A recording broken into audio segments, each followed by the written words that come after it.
Assalamualaikum warahmatullahi wabarakatuh. Yang terhormat Ibu Dr. Randa Ermawati Arif MPD selaku dosen pengampu mata kuliah pengantar sosiolinguistik. Perkenalkan, nama saya Radiatil Hayati dengan NIM 200160999 berasal dari Program Studi Pendidikan Bahasa dan Sastra Indonesia. Pada video kali ini, saya akan mempresentasikan hasil rangkuman materi mata kuliah pengantar sosiolinguistik pertemuan 1 sampai pertemuan 15. Pertemuan pertama. Pada pertemuan pertama, yaitu membahas mengenai kontrak dan orientasi perkuliahan. Adapun pokok bahasan pada pertemuan pertama yaitu tujuan mata kuliah. Materi mata kuliah, strategi perkuliahan, sumber belajar, evaluasi perkuliahan, tugas dan tagihan mata kuliah, serta kontak perkuliahan. Pertemuan kedua. Pertemuan kedua yaitu membahas konsep linguistik dan sosiolinguistik dengan pokok bahasan 1. Hakikat linguistik. Linguistik berarti ilmu bahasa. Kata linguistik berasal dari kata Latin lingua yang berarti bahasa. Orang yang ahli dalam linguistik disebut linguis. Ferdinand de Saussure, seorang sarjana Swiss, dianggap sebagai pelopor linguistik modern. Linguistik merupakan suatu cabang ilmu pengetahuan atau merupakan suatu disiplin. Linguistik adalah ilmu bahasa yang mengkaji bahasa. Linguistik juga mengkaji unsur bahasa dan penggunaannya. Materi pokok bahasan 2 yaitu sosiolinguistik sebagai kajian interdisipliner. Sosiolinguistik adalah ilmu yang bersifat interdisipliner atau gabungan dua disiplin ilmu, yaitu sosiologi dan linguistik. Sebagai ilmu yang bersifat interdisipliner, sosiolinguistik berusaha menjelaskan kemampuan manusia dalam menggunakan aturan-aturan berbahasa serta tepat dalam situasi-situasi yang bervariasi. Selanjutnya, sosiolinguistik sebagai linguistik terapan. Linguistik terapan adalah ilmu yang berusaha menerapkan hasil penelitian dalam bidang linguistik untuk keperluan praktis. Linguistik terapan dapat juga dimanfaatkan untuk memecahkan persoalan-persoalan praktis yang banyak sangkut pautnya dengan bahasa. Sosiolinguistik dikatakan sebagai linguistik terapan. Hal ini dikarenakan kajian sosiolinguistik tidak hanya dari struktur internal saja, melainkan telah dari struktur eksternal. Pertemuan ketiga. Pertemuan ketiga membahas hubungan antara bahasa dan masyarakat dengan pokok bahasan yang pertama yaitu bahasa dalam kajian linguistik dan sosiolinguistik. Linguistik adalah ilmu pengetahuan yang melibatkan dirinya dengan bahasa. Bahasa sebagai objek penelitian linguistik ditinjau dari batasan-batasan fungsi dari perkembangannya. Sosiolinguistik mengkaji hubungan bahasa dan masyarakat yang mengaitkan dua bidang yang dapat dikaji secara terpisah, yaitu struktur formal bahasa oleh linguistik dan struktur masyarakat oleh sosiologi. Kedua, pengertian masyarakat dalam kajian sosiolinguistik. Sosiologi adalah kajian yang objektif dan ilmiah mengenai manusia di dalam masyarakat, mengenai lembaga-lembaga dan proses sosial yang ada di dalam masyarakat. Sosiologi berusaha mengetahui bagaimana masyarakat itu terjadi, berlangsung, dan tetap ada. Jadi, masyarakat merupakan salah satu kajian sosiolinguistik. Masyarakat dalam kajian sosiolinguistik dikaji pada bidang sosiologi. Ketiga, hubungan antara bahasa dengan masyarakat. Hubungan bahasa dan masyarakat terjalin sebagai sesuatu yang sederhana. Hal tersebut tampak pada syarat sekelompok individu disebut sebagai Suatu masyarakat adalah jika di antara individu tersebut terjalin interaksi sosial dan diikat dalam satu tatanan nilai yang disepakati bersama. Alat agar terjalinnya interaksi sosial dalam suatu masyarakat adalah bahasa. Demikian juga alat untuk merumuskan dan menginternalisasi serta mengkomunikasikan tatanan nilai adalah bahasa. Keempat, sosiolinguistik dan sosiologi bahasa. Hubungan timbal balik antara bahasa dan masyarakat dapat ditinjau dari berbagai aspek, yaitu dari aspek sosiolinguistik maupun aspek sosiologi atau bahasa. Yang pertama termasuk bidang linguistik, sedangkan yang kedua termasuk bidang sosiologi. Pertemuan keempat. Pada pertemuan keempat membahas mengenai kontak bahasa dan diglosia dengan pokok bahasan. Pertama, pengertian kontak bahasa. Kontak bahasa merupakan peristiwa di mana terjadinya penggunaan lebih dari satu bahasa dalam waktu dan tempat yang bersamaan. Kedua, kontak bahasa dan kebudayaan. Kontak bahasa merupakan peristiwa di mana terjadi penggunaan lebih dari satu bahasa dalam tempat dan waktu yang sama. Di dalam suatu kelompok terdapat berbagai macam kebudayaan. Kebudayaan tersebut dapat dipahami satu sama lain dengan kontak bahasa. Ketiga, kontak bahasa, kontak kebudayaan, dan pengembangan identitas budaya. Dalam sebuah komunikasi, terjadi komunikasi antar penutur dua bahasa yang berbeda yang merupakan kontak bahasa. Peristiwa tersebut berhubungan dengan kontak kebudayaan sebagai proses persatuan antara kebudayaan yang berbeda saling berinteraksi. Antar individu atau antar penutur tersebut tetap menggunakan identitas budayanya. Keempat, kontak bahasa dan diglosia. Kontak bahasa merupakan peristiwa di mana terjadinya penggunaan lebih dari satu bahasa dalam waktu dan tempat yang bersamaan. Sedangkan diglosia untuk menyatakan keadaan suatu masyarakat di mana terdapat dua variasi dari satu bahasa yang hidup berdampingan dan masing-masing mempunyai peranan tertentu, ada ragam tinggi dan ragam rendah. Pertemuan kelima. Pertemuan kelima membahas mengenai kedwibahasaan dengan pokok bahasan. Pertama, hakikat kedwibahasaan. Kedwibahasaan merupakan penggunaan bahasa yang berganti-ganti yang bersifat arbitrer yang berkembang secara terus-menerus. Ciri-ciri kedwibahasaan yaitu sebagai berikut. Digunakannya dua bahasa atau lebih oleh seorang atau sekelompok orang dengan tidak adanya peranan tertentu dari kedua bahasa itu. Artinya, kedua bahasa itu dapat digunakan kepada siapa saja, kapan saja, dan dalam situasi bagaimanapun terjadi pembicaraan itu. Pemilihan bahasa manakah yang akan digunakan bergantung pada kemampuan si pembicara dan lawan bicaranya. Kedua, keterkaitan kedwibahasaan dengan kontak bahasa. Kedwibahasaan berkaitan dengan kontak bahasa karena kedwibahasaan merupakan pemakaian dua bahasa yang dilakukan oleh penutur secara bergantian dalam melakukan kontak bahasa. Pokok bahasan ketiga yaitu tingkat kedwibahasaan. Aslinda 2010 halaman 24. Tingkat adalah penguasaan seseorang dalam bahasa. Tingkat kedwibahasaan adalah seseorang yang mampu menjadi seorang dwibahasawan. Berdasarkan hakikat tanda dalam kontak bahasa, maka Winda dalam Tarigan mengkategorikannya sebagai berikut. A. Kedwibahasaan koordinatif, kedwibahasaan majemuk, kedwibahasaan subordinatif. Pokok bahasan keempat, pengukuran kedwibahasaan. Markell mengemukakan pengukuran kedwibahasaan dapat dilakukan melalui beberapa aspek, yaitu aspek tingkat, aspek fungsi, aspek pergantian, serta aspek interferensi.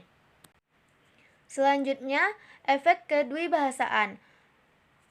A. Pengaruh kedewibahasaan terhadap individu. Yang pertama, di bidang kognitif, dwibahasawan cenderung memperoleh nilai lebih tinggi di sekolah daripada eka bahasawan. Dwibahasawan mempunyai pola kemampuan yang lebih bervariasi di dalam variabel inteligensi. 2. Penampilan kognitif. Anak yang mencapai tingkat kemampuan yang lebih tinggi pada kedua bahasa akan menunjukkan pengaruh kognitif yang positif di dalam belajar dan prestasi akademik. 3. Penampilan akademik. Dwibahasawan di sekolah mempunyai pertumbuhan akademik yang lebih besar di dalam kosakata. B. Dampak kedwibahasaan terhadap pembelajaran bahasa. Adanya kedwibahasaan dalam pertemuan ke-6. Pada pertemuan ke-6, dibahas mengenai lanjutan materi kedwibahasaan dengan pokok bahasan 1, keterkaitan antara kedwibahasaan dengan kotak bahasa. Kedwibahasaan berkaitan dengan kontak bahasa karena kedwibahasaan merupakan pemakaian dua bahasa yang dilakukan oleh penutur secara bergantian dalam melakukan kotak bahasa. 2. Pengukuran tingkat kedwibahasaan secara kuantitatif dan kualitatif. Pengukuran tingkat kedwibahasaan secara kuantitatif adalah pengamatan yang dilakukan dengan menggunakan alat ukur yang mengacu pada satuan pengukur, sedangkan kualitatif adalah pengamatan yang dilakukan hanya dengan alat indera tanpa mengacu pada sistem pengukuran. Efek kedwibahasaan secara sosiologi dan psikologi beserta contohnya. A. Efek kedwibahasaan secara sosiologi. Efek kedwibahasaan secara sosiologi adalah masyarakat akan lupa akan bahasa Indonesia sebagai bahasa utamanya, karena kedwibahasaan anak-anak menganggap pelajaran bahasa Indonesia itu mudah. Contohnya, anak-anak akan menganggap bahasa Indonesia sebagai pelajaran yang mudah. 2. Efek kedwibahasaan secara psikologi. Efek kedwibahasaan secara psikologi adalah masyarakat dan anak-anak akan menstimulasi bahwa bahasa asing adalah bahasa yang digunakan dalam kehidupan sehari-hari. Contohnya, anak-anak yang dari kecil sudah diajarkan bahasa asing, ketika besar dia merasa malu menggunakan bahasa Indonesia. Padahal bahasa Indonesia adalah bahasa pemersatu negara Indonesia. Mereka akan menganggap bahasa asing lebih keren jika digunakan dalam kehidupan sehari-hari. Keempat, pendekatan dalam pendidikan kedwibahasaan. 1. Pendekatan sosiologi. Pendekatan sosiologi berkaitan dengan analisis ranah. Pendekatan ini pertama dikemukakan oleh Fishman. Pendekatan sosiologi melihat adanya konteks institusional tertentu yang terkait dengan dwibahasa yang terdiri dari domain formal dan domain informal. 2. Pendekatan psikologi sastra. Pendekatan psikologi sosial lebih tertarik pada proses psikologi manusia daripada kategori dalam masyarakat luas. Pendekatan psikologi sosial melihat proses psikologi manusia seperti motivasi dalam memilih suatu bahasa atau ragam dari suatu bahasa untuk digunakan pada keadaan tertentu. Ketiga, pendekatan antropologi. Pandangan antropologi pemilihan bahasa bertema dengan perilaku yang mengungkapkan nilai-nilai sosial budaya. Kelima, identifikasi alih kode dan campur kode. Alih kode merupakan gejala peralihan pemakaian bahasa yang terjadi karena situasi dan terjadi antar bahasa serta antar ragam dalam satu bahasa. Sedangkan campur kode adalah suatu keadaan berbahasa lain bila mana orang mencampur dua bahasa atau ragam dalam suatu tindak bahasa tanpa ada sesuatu dalam situasi berbahasa itu yang menuntut percampuran bahasa itu. Pertemuan 7. Pertemuan ke-7 membahas mengenai interferensi dan integrasi bahasa dengan pokok bahasan 1 pengertian interferensi. Interferensi bahasa merupakan suatu keadaan saat penggunaan bahasa mengambil unsur atau fitur dari bahasa sumber untuk digunakan sebagai pembantu dalam penggunaan bahasa kedua. Pokok bahasan kedua yaitu tataran interferensi. Abdul Cher 1999 halaman 66 mengemukakan interferensi dapat terjadi dalam semua tataran bahasa.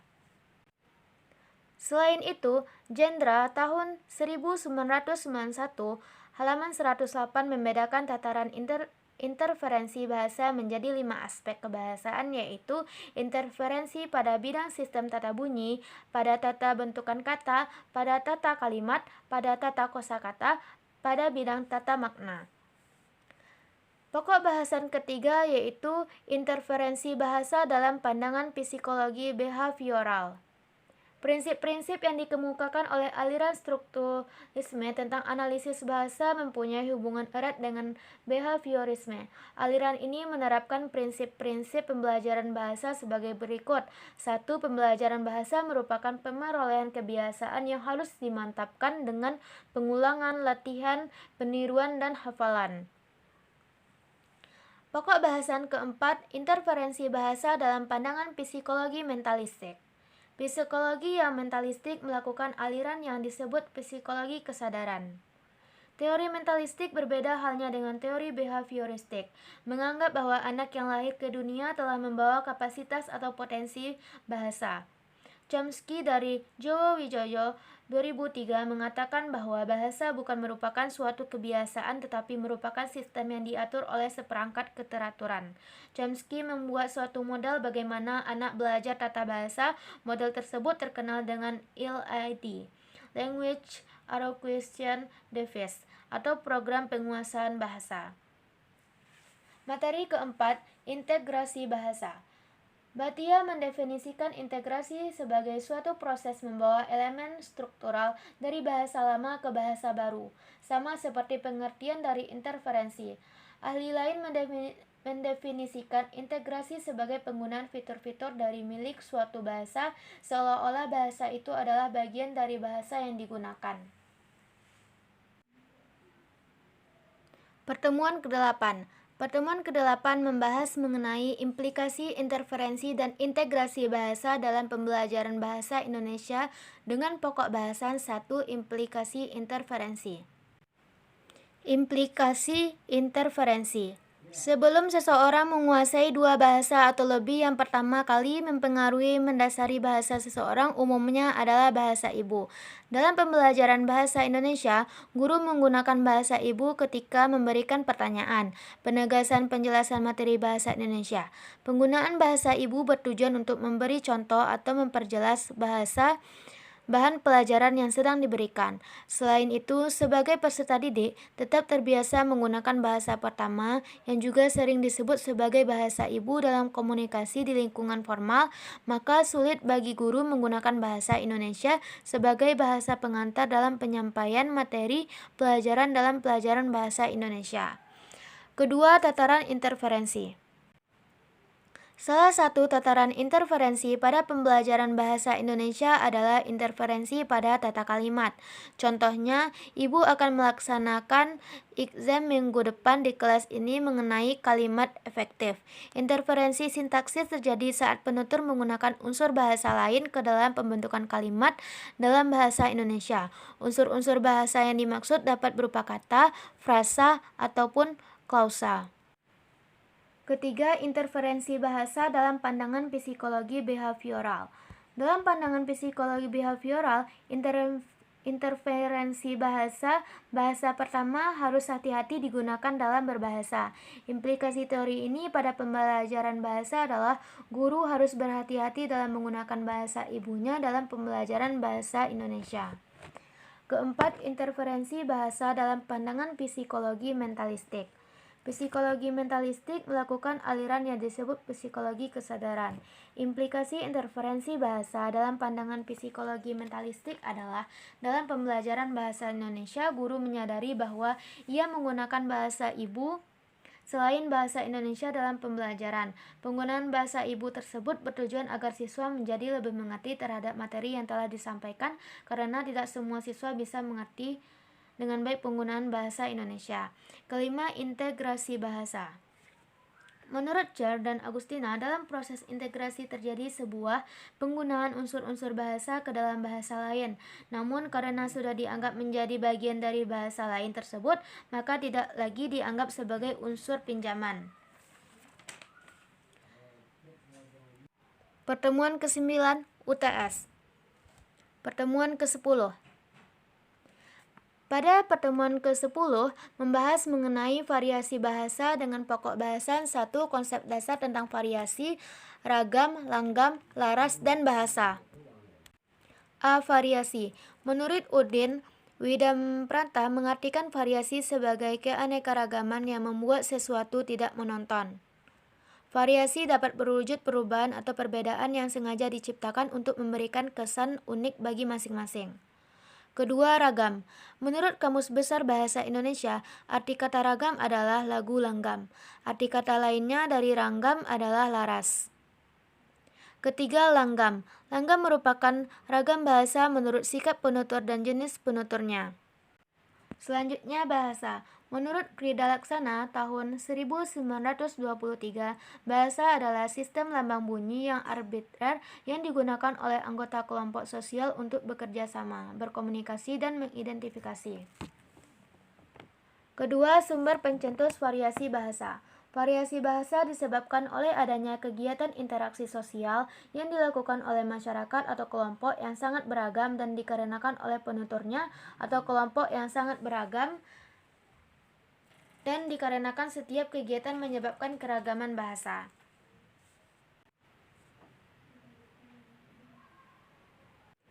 Selanjutnya, pertemuan ke-12. Pada pertemuan ke-12 membahas mengenai sikap bahasa, pemilihan, dan pembakuan bahasa dengan pokok bahasan.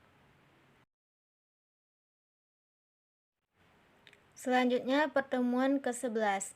Pertemuan ke-11 membahas mengenai implikasi pokok bahasan materi variasi bahasa dalam pembelajaran bahasa Indonesia.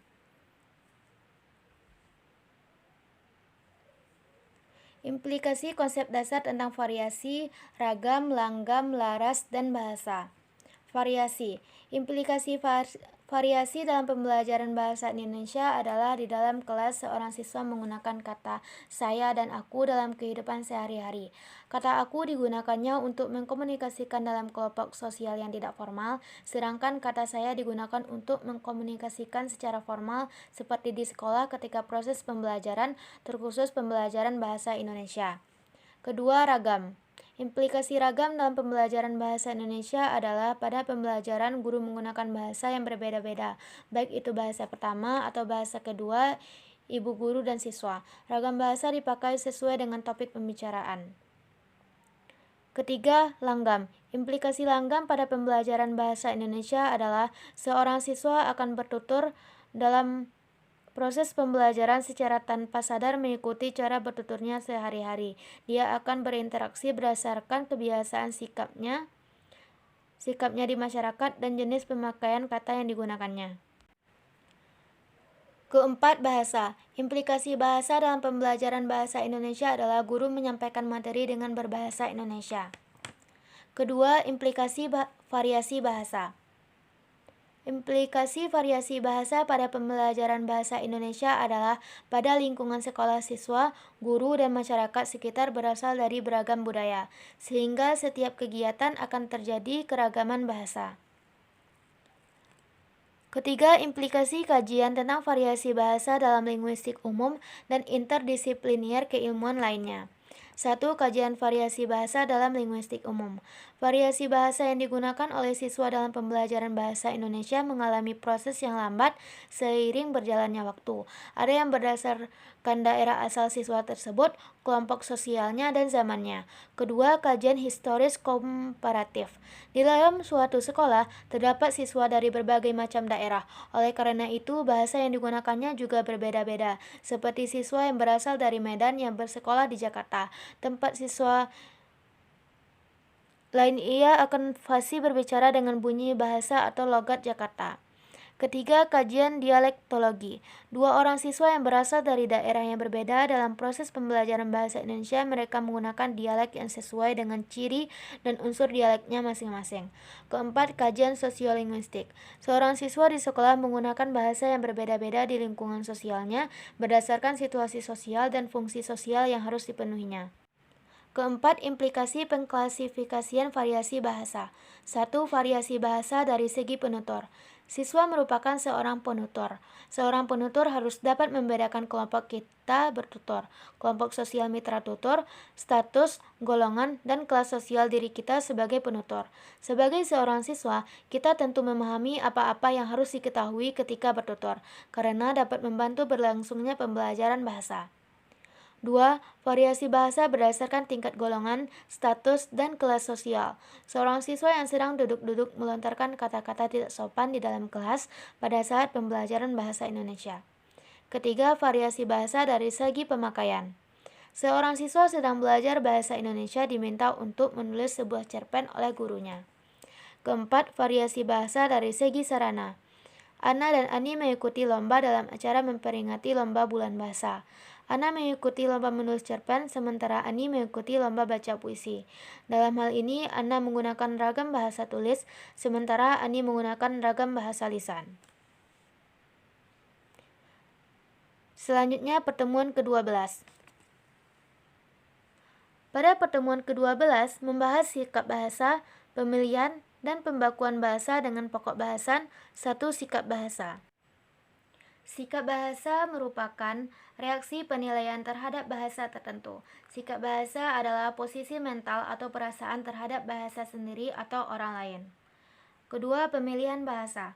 Pemilihan bahasa menurut Fasot tahun 1984 halaman 180 yakni memilih sebuah bahasa secara keseluruhan dalam suatu peristiwa komunikasi. Dalam pemilihan bahasa terdapat 3 kategori pemilihan. Pertama, dengan memilih suatu variasi dari bahasa yang sama. Kedua, dengan melakukan alih kode, artinya menggunakan suatu bahasa pada satu keperluan dan menggunakan bahasa yang lain pada keperluan lain dalam satu peristiwa komunikasi. Ketiga, dengan melakukan campur kode, artinya menggunakan satu bahasa tertentu dengan mencampur serpihan-serpihan dari bahasa lain. Selanjutnya, pembakuan bahasa. Pembakuan bahasa atau penstandaran bahasa adalah pemilihan acuan yang dianggap paling wajar dan paling baik dalam pemakaian bahasa.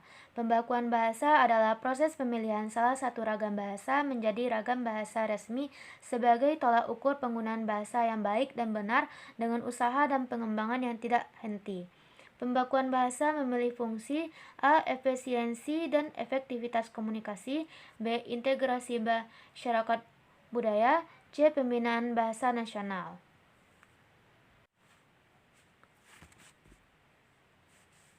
Selanjutnya, pertemuan ke-13. Pada pertemuan ke-13 membahas mengenai sikap bahasa, pemilihan dan pembakuan bahasa dengan pokok bahasan 1. Struktur linguistik bahasa baku. Pengetahuan tentang linguistik akan sangat membantu dalam menjalankan tugasnya. Penyusunan kamus yang baik harus dapat memahami fonem-fonem bahasa yang akan dikamuskan. Penulisan fonem tersebut, makna seluruh morfem yang akan dikamuskan, dan sebagainya. Dalam pembakuan bahasa menyangkut semua aspek atau tataran bahasa yaitu fonologi, ejaan, morfologi, sintaksis, kosakata, dan peristilahan. Dalam bahasa Indonesia ada pembakuan yang sudah diselesaikan tetapi ada pula yang belum. Materi pokok bahasan 2, perencanaan dan pembakuan bahasa Indonesia sebagai bahasa nasional. A. Perencanaan bahasa. Suatu bentuk perencanaan bahasa tentunya harus diikuti dengan langkah-langkah perencanaan.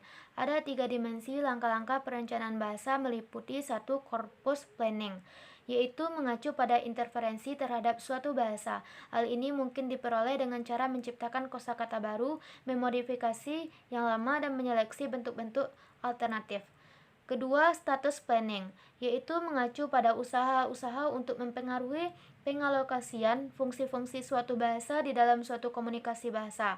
Biasanya pengalokasian fungsi-fungsi bahasa tersebut terjadi secara spontan, tetapi tentu saja ada beberapa terjadi sebagai hasil dari satuan perencanaan. 3. Acoustic planning merupakan menitikkan pada pengajaran dan pembelajaran bahasa, baik itu bahasa nasional, bahasa kedua, atau bahasa asing. B. Pembakuan bahasa. Pembakuan bahasa atau standardization adalah proses yang berlangsung secara bertahap. Tidak sekali terjadi, pembakuan juga adalah proses yang berlangsung secara bertahap. Pembakuan juga adalah sikap masyarakat terhadap suatu ragam. Pada proses standardization, ada 4 tahap yang perlu dilalui, meliputi 1. Pemilihan. Suatu variasi atau dialek tertentu akan dipilih untuk kemudian dikembangkan menjadi bahasa baku atau ragam atau variasi tersebut bisa berupa satu ragam yang telah ada. 2. Kodifikasi. Memberlakukan sebuah kode atau aturan kebahasaan untuk dijadikan nama dalam berbahasa oleh masyarakat sangatlah penting. Ketiga, penjabaran fungsi. Apa yang dikodifikasikan itu tidak akan memasyarakatkan tanpa adanya penjabaran fungsi ragam yang sudah standar itu. 4. Persetujuan. Pada akhirnya, ragam bahasa ini disetujui oleh masyarakat ujaran sebagai bahasa nasional mereka. Selanjutnya, pertemuan ke-14. Pertemuan ke-14 membahas mengenai pendayagunaan sosiolinguistik dalam pembelajaran bahasa Indonesia dengan pokok bahasan 1. Pendayagunaan sosiolinguistik dalam metode pembelajaran bahasa beraliran behavioristik. Perkembangan metode pengajaran bahasa berkaitan erat dengan perkembangan psikologi, terutama psikologi belajar. Salah satu metode pengajaran bahasa yang dilatar belakangi oleh psikologi behavioral adalah metode audiolingual. Latar belakang perkembangan metode audiolingual. Sebelum Perang Dunia Kedua, pengajaran atau selanjutnya disebut pembelajaran bahasa asing hampir di seluruh belahan bumi ini didominasi oleh penggunaan metode tata bahasa, terjemahan dan metode langsung yang berasal dari tradisi pembelajaran bahasa Latin di daratan Eropa. Amerika Serikat mengembangkan metode pembelajaran bahasa asing yang kemudian dikenal dengan metode audiolingual. B. Landasan teori kebahasaan metode audiolingual. Metode audiolingual dipelopori oleh Charles Frias Leonard Bloomfield.